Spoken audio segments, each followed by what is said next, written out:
My name is Savannah Lee Marlowe. I'm 30. And if you'd told me a year ago that my own mother would try to take the one thing my grandfather left me, I would have laughed and changed the subject.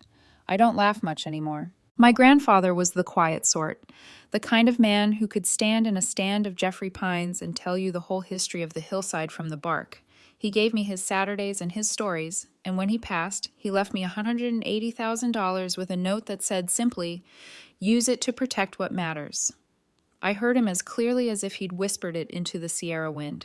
I live in San Francisco and work for a mid-sized environmental tech company, software for forest health monitoring, wildlife patterns, the kind of data that makes policy move an inch towards sanity. The Tahoe Drive is 4 hours if the traffic is merciful, 6 if the city decides to keep you. I spent 6 months researching how to honor that money without betraying it. No luxury nonsense, no chasing shiny returns. I bought a cabin for $160,000, put $20,000 into careful renovations, and never once forgot whose hands had earned those dollars. The cabin sits on 2 acres that feel like a hymn, solid log bones from 1978, wide windows facing the lake, a porch that blushes gold at sunset. I installed solar, replaced the septic with an eco-friendly system, added a gray water loop, upgraded to energy-efficient appliances, and used reclaimed wood for everything I could. I met with conservation groups and promised myself I would keep the land healthier than I found it. It wasn't just a property, it was a vow. Because I'm not up there every weekend, I listed it for short stays. Off-season, it brings in about $350 a night. Peak seasons, closer to $500. After taxes and maintenance and the unglamorous bills no one posts about, it nets around $3,500 a month. I split it, half back into the property, half to the Sierra Nevada Conservation Fund. That was the rhythm. Data and code in the city, pine resin and quiet at the lake, then a donation receipt that made the numbers feel like more than numbers. My mother, Patricia, did not clap. She cataloged grievances, how I didn't bankroll my sister Jennifer's third attempt at a jewelry business, how I paid off my student loans instead of funding a destination wedding, how I bought a vacation house while family needs went unmet. She lives in a 5-bedroom inherited house in Sacramento with my stepfather, Richard. My sister and her husband, David, were gifted a mortgage-free condo in Manhattan Beach. None of that, apparently, counted as help. When I sent photos of the big room facing the lake, Patricia's reply wasn't congratulations. It was, "Must be nice when you forget where you came from." Jennifer chimed in with a heart emoji and a caption. Some people need to learn about family wealthing. I don't know what wealthing means, but I know passive-aggressive when I see it. Alex, my boyfriend, squeezed my hand and said, "Boundaries." He's steady in the ways that matter, patient, kind, irritatingly logical when my temper wants to run. He asked where the spare keys were and whether my locks log access. I told him the management company, Mountain View Rentals, handled check-ins and cleaning. Their reviews were stellar. He nodded like a man making a mental list he'd quietly checked twice. The first escalation came on a Tuesday evening. Patricia called with her proposal, the tone people use when they've rehearsed their lines. She and Jennifer wanted to manage the cabin since they had the time. They could handle bookings, cleaning, maintenance. We'd share profits. Then the blade inside the bouquet. They wanted legal ownership transferred to a family trust with them as primary trustees. I'd be a beneficiary with no voting rights. In exchange, $40,000. I stared at my phone like it had told me a joke badly. "No," I said, keeping my voice even. "The cabin's professionally managed. I have long-term conservation plans. This isn't a toy." Patricia went cold.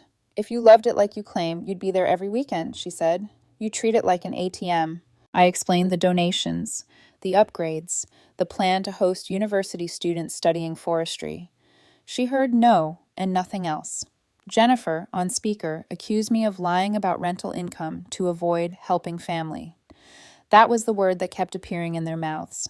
Family, as if it were a lever they could pull to extract value. The call ended with Patricia saying, "If you won't be reasonable, we'll explore other options to ensure family assets are properly managed." I sat in the kind of silence that hums. On the counter, the kettle clicked. Outside my window, San Francisco leaned into evening, oblivious. Alex put tea in my hand and said nothing until I found words of my own. The days after were a slow storm.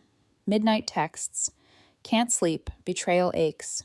Noon links from Jennifer about toxic individualism.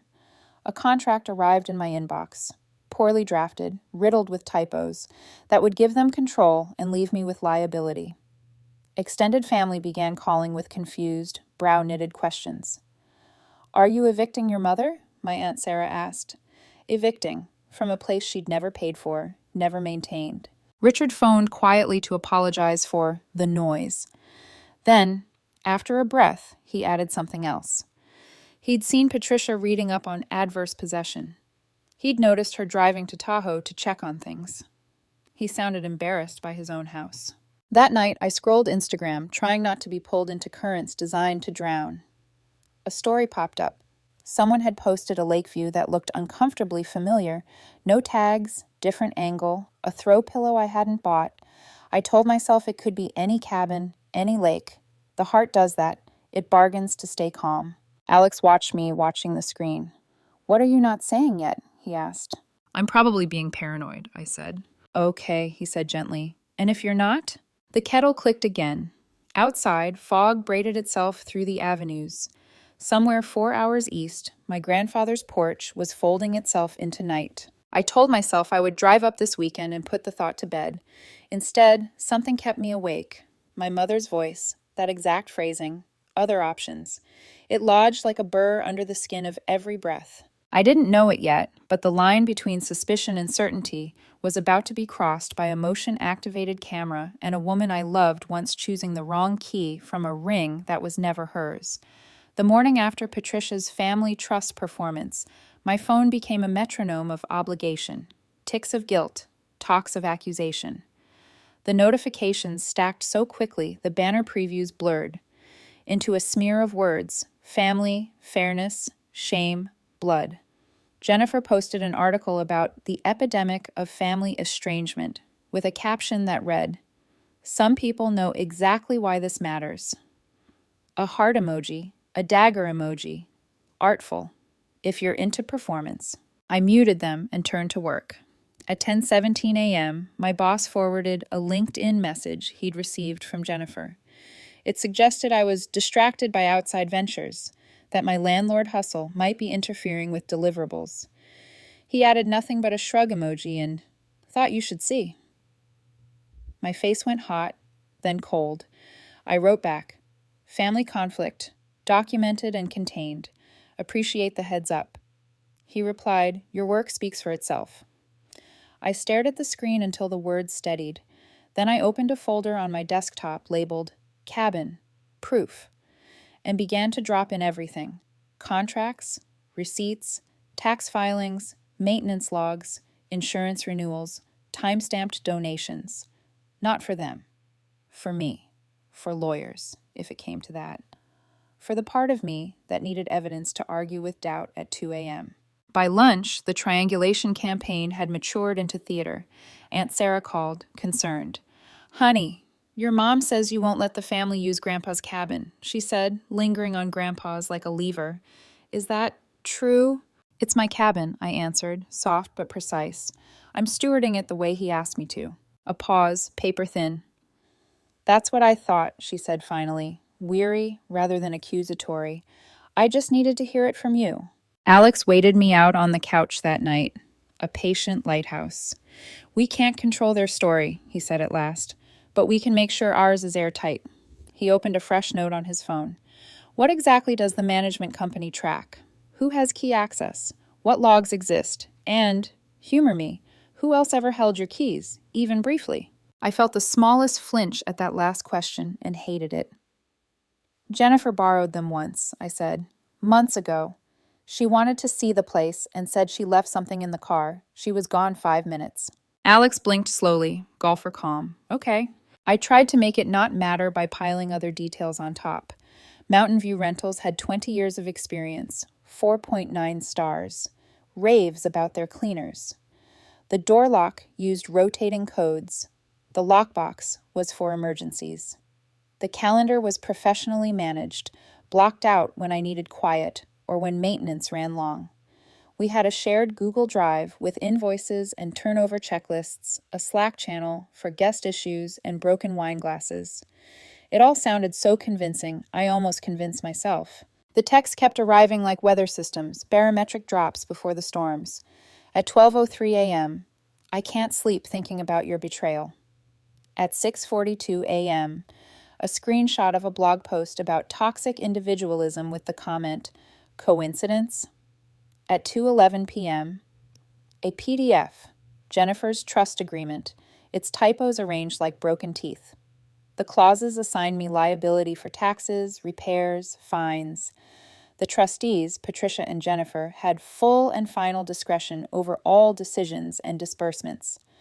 My name appeared correctly once, incorrectly twice. I felt my grandfather's pen scratch across his will 5 years before he died. Steady, deliberate, like a rebuke to the chaos. The extended family moved from confused to recruited. Cousin Michael texted, "Heard you're evicting Aunt Pat from the place she maintains."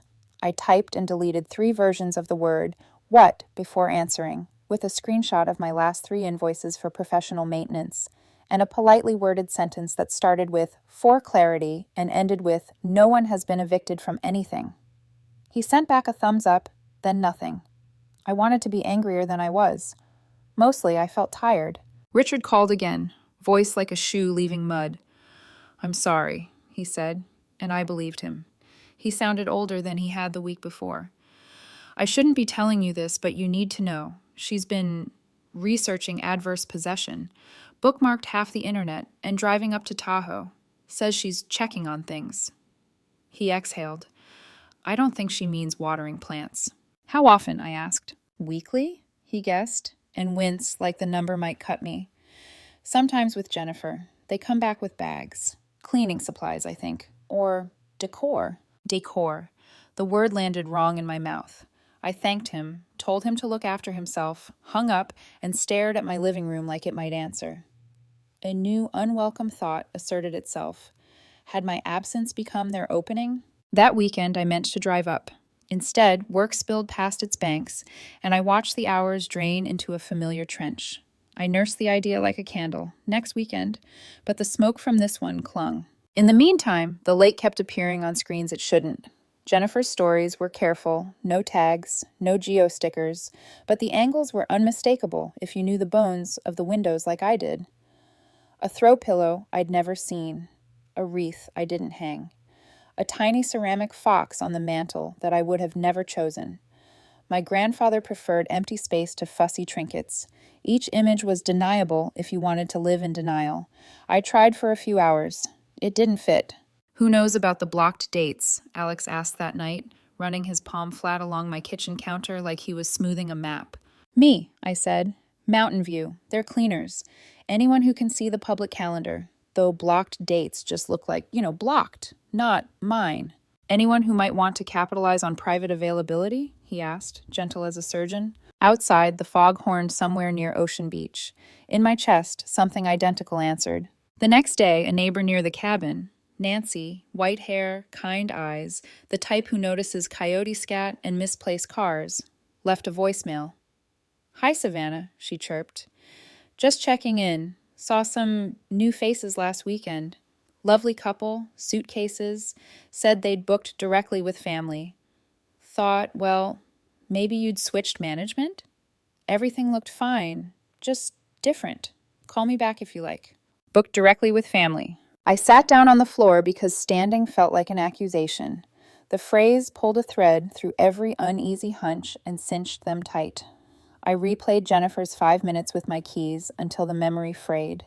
It didn't matter how often I'd swept the porch or how carefully I'd pressure washed the deck. If someone had the right key and the wrong story, a door was just an invitation. I called Mountain View. "I need a full audit of access logs." I told the manager, a woman named Kendra, whose voice belonged to people who fix things. Every entry, every code use, the last 12 months. "Of course," she said. "And, Savannah, if you're worried, we can install additional cameras and switch you to smart locks with one-time codes right away." "Yes," I said. My voice didn't shake until I hung up. Alex put his coat on without asking a single question, just grabbed the portable hard drive and a legal pad. "Tahoe tonight or dawn?" he asked. "Dawn," I said, because I needed the night to gather myself into someone who would not cry on the porch my grandfather built. We set the alarms for an hour. It hurt to contemplate. I lay awake anyway, the ceiling a blank page I couldn't write on, my mother's last words looping like a curse. Other options. A line you use when you've already chosen them. At 4:43 a.m., the city was carved into silence. We loaded the car. The fog rolled back like a curtain. Somewhere east, the lake waited, surface still, cameras unblinking, doors about to tell the truth of who had walked through them. By the time the highway curved toward Tahoe, the sky had shifted from gray to that bruised violet that promises daylight but not peace. Alex drove while I scrolled through the management company's email on my phone. Kendra's audit report had arrived at 5:12 a.m., a spreadsheet of entry timestamps, code activations, and booking notes. 17 entries didn't match any reservation, all labeled personal visit, owner. Except I hadn't been there once during those dates. I cross-referenced with my own calendar, receipts, even GPS logs. On 6 of those days, I'd been presenting in client meetings in San Francisco. On 3, Alex and I had been in Monterey for his cousin's wedding. The rest were random weekdays, times I'd been home working late, nowhere near the cabin. My stomach sank lower with each line. Someone had been there, repeatedly. When we reached the cabin, morning light slanted through the trees like an interrogation lamp. The porch smelled faintly of lemon cleaner and lavender, not the scent my cleaning service used. Inside, the air was wrong too, fresh, lived in, the kind of fresh that comes from other people. Alex swept the living room, filming everything on his phone. I opened drawers. The utensils weren't where I'd left them. There was a new woven runner across the dining table, Lake Tahoe, our family retreat, embroidered along the edge. My heartbeat thudded in my ears. The motion-activated camera system arrived by courier that afternoon. By nightfall, we'd installed lenses above every doorway, angled down the driveway, even hidden 2 trail cameras in the woods. I sent the live feed to a private cloud and watched from my laptop as the cabin's exterior glowed faintly in infrared. It looked peaceful, untouched, but the stillness felt borrowed. 2 days later, Kendra called. Her voice was sharp now, stripped of its usual calm. "Savannah, I think you should see something." She sent a link. Screenshots from social media listings, Facebook Marketplace, Craigslist, and a smaller rental platform I'd never heard of, each advertising a private family lake retreat hosted by Jennifer and Patricia. My cabin. My photographs, cropped, filtered, but unmistakable. Rates, $200 a night. Exclusive direct booking only. Contact, Tahoe Family Rentals, LLC. The bio read, family-owned cabin passed down through generations. Come experience the peace of Tahoe with hosts Jennifer and Patricia, local owners dedicated to preserving the land's spirit. Local owners. My name was nowhere. I forwarded the evidence to Thomas, the private investigator Alex's law firm often used, former IRS. Within a week, he had everything. Transaction trails from Venmo, PayPal, Zelle, guest communications, screenshots of Jennifer texting renters about direct deals, dozens of photos taken inside my cabin, different angles, new decorations, even one where Jennifer stood by the lake holding a mug, captioned, "Our Little Slice of Paradise." The ledger Thomas compiled estimated $15,000 to $20,000 in profit across 23 separate bookings. No taxes filed, no licenses. He included a note. They've been claiming ownership verbally to guests. That night, Alex and I sat at the kitchen table under the hum of the old ceiling fan. The camera feed blinked quietly beside my laptop. "They built an entire business," I whispered, "a fake business using my property." Alex rubbed his jaw. Then we built a case, piece by piece. We watched hours of recorded footage from the new cameras, slow, relentless proof. On the second night, the screen flickered to show Patricia's car pulling into the driveway. Then Jennifer emerged, waving at a couple with rolling suitcases. Patricia handed over keys. Jennifer counted a wad of cash, smiling. My cabin door opened. The guests stepped inside. I didn't cry. I just felt something in me tighten, like a cable pulled too far. Alex paused the video when Jennifer gestured toward the fireplace, talking animatedly. Listen, he said. You can almost read her lips. She was saying our place. Thomas delivered his final report 3 days later, a meticulous folder filled with evidence, fake listings, dummy business filings, even business cards retrieved from a coffee shop bulletin board reading Tahoe Family Rentals. Jennifer and Patricia, proprietors. They'd created fake reviews using 7 burner accounts. They'd told friends they were co-owners. Patricia had even hosted her book club there, charging $50 per person. When I called Kendra to thank her for catching the discrepancies, her voice softened. I've seen messy family situations, Savannah, she said, but never something this deliberate. I'm sorry. I hung up and stared out the window at the lake. The water reflected clouds like a mirror, trying to decide what to keep. Do we tell them we know? Alex asked quietly. No, I said. We tell the law. The next morning, my attorney sent certified cease and desist letters, 2 envelopes, one to Sacramento, one to Los Angeles. They detailed the unauthorized access, the illegal rentals, the fraud, the demanded restitution, and the warning. Any further entry will result in criminal charges. I thought the silence after would feel like relief. It didn't. Patricia called that evening. I answered. You're destroying this family, she hissed. We were doing you a favor, keeping it occupied, making it profitable. You were stealing, I said evenly. That's not a favor, she scoffed. We only did what you were too selfish to do. Jennifer's voice chimed faintly in the background. Tell her grandpa would be ashamed. Patricia added, You wouldn't even know if we hadn't been sloppy. You should be grateful. Then she hung up. For a long moment, I just stared at the phone. Alex came over, slipped his arm around me. She admitted it, he murmured. Yeah, I said, and called it love. And outside, the pine trees shifted in the wind. My grandfather once told me that trees bend because breaking is worse. That night, for the first time in months, I didn't sleep. I drafted an outline for every step that would follow. Evidence submission, insurance notification, DA contact, everything. Because the next time Patricia and Jennifer walked through my door, they wouldn't be guests. They'd be suspects. For a week after the cease and desist letters went out, the silence felt surgical, clean, cold, deliberate. I almost believed it was over, until Mountain View Rentals called. Savannah, Kendra's voice cracked through the line, breathless. A couple just arrived at the cabin. They have a reservation confirmation, but not from us. I froze. What? They showed me an email from Tahoe Family Rentals, LLC. Same property photos, same address. They paid $1,400 through Venmo to Jennifer Marlowe. The blood drained from my face. They hadn't stopped. They'd just gone underground. Within hours, 12 more fake bookings surfaced. Future holidays, family vacations, even a honeymoon. Nearly $8,000 in deposits. Patricia and Jennifer had already been locked out, yet they kept taking money from strangers. And those strangers were now showing up, bewildered, luggage in hand, finding me instead of the vacation they'd paid for. One family had driven from Arizona, 3 kids in the back seat, hopeful smiles fading when I explained the truth. Another couple, in their 70s, had booked the cabin for their 50th anniversary. The wife's eyes filled when I told her she'd been scammed.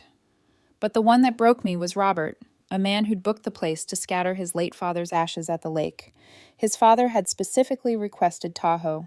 Robert had arranged everything, coordinated relatives flying in from all over the country. He stood on my porch holding a small wooden urn. When I told him what had happened, he didn't speak. He just nodded, slow, as if trying to steady a world that wouldn't stop tilting. I covered his hotel for the week. It didn't feel like kindness, more like debt to decency. My lawyer moved fast. Wire fraud, tax evasion, identity theft, unlicensed operation. Each phrase felt heavier than the last. We compiled Thomas's report, the footage, the financial trails, and the testimonies of defrauded guests. The district attorney's office didn't blink. They saw the scope immediately. Then Richard called again. His voice was thinner now, frayed by sleeplessness. I need to tell you something worse, he said. Patricia had opened credit cards using the cabin's address. $12,000 in charges, furniture, decorations, supplies for their so-called business. She had even changed her driver's license to list the cabin as her primary residence. She was planning to claim Tahoe residency, Richard said quietly, to dodge California taxes. And she's been researching how to forge deed transfers. I sat in my office chair, staring at the cursor blinking on a half-finished project proposal. The contrast was obscene. In one tab, environmental data visualizations. In the next, an email from my attorney titled, Evidence Escalation. Alex came home to find me still in that chair, phone pressed to my ear, voice gone mechanical from exhaustion. He took the phone gently, promised the attorney I'd call back, and knelt in front of me. Savannah, he said softly, you need to eat something. I laughed, brittle. They rented out my life, Alex. They monetized it. He didn't argue. He just pulled me up and into his chest, and for a few minutes, the only sound in the apartment was the rhythm of someone who hadn't given up yet. 3 days later, Thomas sent his final update. Patricia and Jennifer had earned closer to $30,000, not $20,000. They'd claimed the income on loan applications and used my property photos as collateral. Jennifer had even tried to secure a $50,000 business loan, listing herself as property manager, Tahoe Family Rentals, with falsified revenue statements. It was no longer family drama. It was organized fraud. My attorney reached out to the DA again. The tone shifted from sympathetic to urgent. We're moving forward, she said. Criminal charges. They'll want statements. Be ready. That night, I scrolled through my grandfather's old journal. He'd written something on a page I'd never noticed before. You can't teach honesty to people who believe manipulation is survival. I closed the notebook and exhaled. He'd seen this kind of hunger before. 2 weeks later, the arrests happened quietly. No handcuffs on front lawns, no spectacle. Just plainclothes officers at 2 different doors, reading 2 sets of identical rights. The local paper picked it up anyway. Mother and daughter arrested in Tahoe rental fraud scheme. I didn't celebrate. I just felt the weight of inevitability. Jennifer's husband, David, called me in tears that night. She lied to everyone, he said, about the money, the blog, even us. He told me she'd hidden the cash in a separate account and planned to leave him once she'd built her brand. He was filing for divorce. Tell your lawyer, I said quietly. They'll need your statement. He promised he would. When I hung up, Alex handed me tea. How does it feel? He asked. Like justice, I said. Then, after a pause, but not victory. Because justice still leaves ruins. Patricia and Jennifer's mugshots appeared online the next day. The comments were brutal, the headlines predictable, the truth undeniable. And for the first time in months, I opened my cabin's live feed without flinching. The porch was empty, the lake was calm, and for once, no one but me had the key. The morning after the arrests, Tahoe looked different. The light seemed cleaner somehow, like the forest itself was exhaling. But peace, I learned, doesn't come with the knock of a gavel. It trickles in between the wreckage. Jennifer was charged first. Fraud, tax evasion, identity theft. Her lawyer tried to argue it was a misunderstanding between family members, but the DA's binder full of evidence said otherwise. 17 sets of renter statements, bank logs, and security footage of her handing over cash, each time-stamped, each undeniable.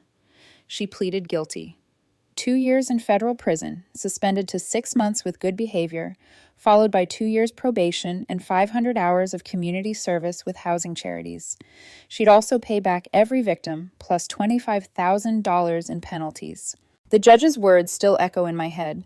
Your sophistication in committing this fraud demonstrates premeditation. You did not simply misuse property. You exploited trust. Jennifer stood there, trembling in a gray suit that probably wasn't hers, and nodded without a word. Patricia's case was harder. She'd gone further. Forged documents, fake addresses, fraudulent credit accounts. Her defense was predictable. Mental stress, family confusion, manipulation by her daughter. But when prosecutors revealed her spreadsheets, color-coded entries matching rental dates with cash collections, the courtroom fell silent. She pled guilty too. 1 year in prison, 3 years probation, 600 hours of community service, $75,000 in fines. Both women were ordered to pay me $42,000 in damages and $18,000 in legal fees. and they'd been permanently barred from real estate activity for 10 years. The DA even required monthly financial ethics classes for 2 years. A small irony in a story about family greed. When I left the courthouse, the air felt lighter, but my chest didn't. Alex squeezed my hand. "You did it," he said. I shook my head. "I survived it. That's different." Word spread fast. The local news framed it as mother and daughter turned fraud partners. The story went viral online. Influencer commentary channels dissected Jennifer's fake lifestyle blog, calling it a house of lies built on stolen wood. Her sponsors dropped her overnight. Patricia's book club banned her name from their newsletter. Richard sent me a handwritten letter. "I should have stopped them sooner. I'm sorry for what you had to endure. I'm leaving that house and starting over. Thank you for showing me what courage actually looks like." He meant it. He moved in with his brother in Oregon and began therapy. He and I still talk. Carefully, gently. He's not family by blood, but he's proven what the word should mean. The extended family fractured. Aunt Sarah told me she'd seen signs of Patricia's jealousy for years, especially after the will bypassed her. "But," she said quietly, "we never imagined she'd weaponize it." No one defended them anymore. No one tried to minimize it. Meanwhile, my inbox filled with messages from strangers, people who'd faced similar betrayals, quietly thanking me for pressing charges when guilt could have silenced me. One woman wrote, "You made me realize it's okay to protect what's yours, even from people who share your DNA." I cried reading that one, because for months, I'd doubted if fighting back made me cruel. Now I knew it made me whole. The cabin itself became something more than property again. Reporters called it the eco-retreat that survived a family war. Bookings tripled after the case aired, but I capped occupancy anyway. Profit had never been the point. I went up there one evening alone. No cameras, no recordings, no noise. The sun was falling behind the ridge, spilling gold across the lake. I sat on the porch my grandfather built and whispered, "I kept it safe." For the first time, I believed he heard me. Back in the city, Alex surprised me with 2 mugs of coffee and a file labeled Future Plans. Inside was a map of the California coast with 3 red pins. "Conservation zones," he said. "Properties you could expand to, all with potential for restoration projects." I smiled. "You make it sound like I'm starting a movement." He met my eyes. "Maybe you are." Patricia and Jennifer's absence left an ache, but not the kind that begged to be filled. It was the ache that follows infection, the hurt that comes from healing. They both sent letters from prison. Patricia's was deflective, pages of blame wrapped in martyrdom. Jennifer's was short, 1 paragraph of apology her lawyer had clearly helped write. I didn't reply. Some silence deserves to stand. Because not every story ends with reconciliation. Some end with release. 2 months later, the courtroom dust had settled, but the echoes remained. Reporters eventually moved on to fresher scandals. The gossip cycle found new villains, and the world spun forward. Yet for me, everything quietly shifted. What began as survival turned into purpose. The publicity from the case drew unexpected attention to my conservation model. Suddenly, I wasn't just the woman whose family defrauded her. I was the one who built something sustainable out of chaos. Mountain View Rentals helped me launch a second property, a small eco-lodge closer to Donner Pass. It wasn't about profit, it was about proving that ethical tourism could exist. We designed solar-powered cabins, biodegradable cleaning systems, and composting gardens that fed the local wildlife. Within months, the retreat was booked out. Then came partnerships, the Sierra Conservation Alliance, UC Davis. 2 graduate students used our camera data to study migration patterns. A National Geographic blogger reached out about a feature on sustainable family-owned tourism. Ironic, given what family had once meant in my story. I poured everything into the work. The blog I started, Roots of Integrity, grew to over 50,000 monthly readers. I shared what I'd learned: how to balance ecology with entrepreneurship, how to safeguard property from exploitation, how to heal after betrayal without letting bitterness become your home. Emails poured in. Survivors of financial abuse, estranged siblings, daughters who'd been called selfish for setting boundaries. They thanked me for telling the story in full, not as tragedy, but as transformation. I created a scholarship in my grandfather's name, the Marlowe Forestry Fund. The first recipient was a young woman from Fresno who wanted to become a forest ranger. Her thank you letter said, "Your grandfather's belief in stewardship didn't die with him. It passed through you." I read it twice, crying the second time. Richard visited that summer. He helped repair the back steps, quieter now, but visibly lighter. He'd met someone, Linda, a retired nurse who laughed like she meant it. We sat on the porch as twilight gathered, the lake glimmering like a secret. "She brings peace," he said. "So do you," I told him. Alex and I built something steadier in the aftermath, not perfect, but honest. He stayed through every storm, never once asking me to minimize my grief. Sometimes, love isn't grand gestures. It's staying when everything else leaves. One morning, a letter arrived from a conference committee in Geneva. They'd read about my project and wanted me to present at the International Sustainable Tourism Conference. When I walked onto that stage months later, palms sweating, I spoke about integrity. Not as virtue, but as practice. I said, "Land isn't inherited to be possessed. It's entrusted to be protected."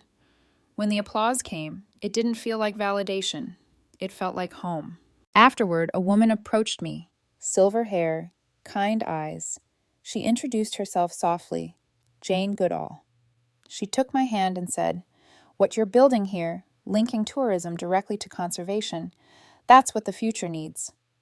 I managed a shaky, "Thank you," though inside I wanted to tell her everything, the cabin, the theft, the redemption. But maybe she already knew. Now, when I stand on that same Tahoe porch, I don't think about ownership. I think about legacy. The wildlife cameras hum quietly. The data streams to the research team. Sometimes we spot bears. Once, a mountain lion. And last winter, a pine marten, a species thought extinct in this region. That tiny creature running through the snow became national news, a symbol of revival. The cabin has become more than an inheritance. It's a sanctuary, not just for wildlife, but for anyone who's ever been told they owe their peace to someone else's approval. I've learned that you can forgive without reopening the door. You can love your family without letting them burn your foundation. And you can choose to let go, not to punish, but to preserve yourself. Patricia and Jennifer will live with their choices. I live with mine, and mine is freedom. When guests arrive now, I greet them personally. I tell them the cabin's story, not the scandal, but the soul. How a quiet man who loved trees taught his granddaughter that stewardship is sacred. How storms may shake the branches, but never uproot the roots. Sometimes, after the guests leave and the sun sinks into the water, I whisper into the wind, "We did it, Grandpa." The forest doesn't answer, but the rustle of the pines feels close enough. Because the truth is simple. They tried to steal what was never for sale, and in losing them, I found everything worth keeping.